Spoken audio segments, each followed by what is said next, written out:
Bəli, Böyük Qaydışın ilk ünvanı olan Cocuq Mərcanındayıq, hansı ki 2016-cı ilin aprel döyüşlərinə qədər bu kənddə və ətraf kəndlərdə, Qazaxlarda və digər kəndlərdə yaşayış demək olar ki, yox idi. Çünki erməni silahlı birləşmələri Lələtəpə və digər yüksəkliklərdən bu kəndləri daim atəş altında saxlayırdı və mülki əhalini hədəfə alırdı. Buna görə də burada yaşamaq mümkün değildi.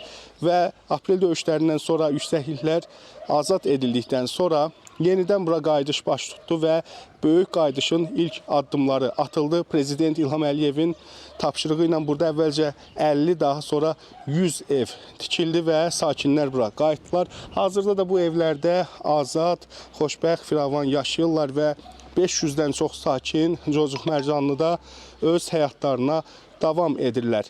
Bu, təbii ki, Böyük Qaydışın ilk addım səsləri idi. Bundan sonra Vətən müharibəsində qazanılan qələbədən sonra artıq Qaydışın arealı da genişləndirildi və Azərbaycanlılar bütün işğaldan azad olunan torpaqlara geri qayıtdılar. Bizim Cocuq Mərcanlıdan çatdıracaqlarımız bu qədər. Buyurun, söz yenidən sizdədir.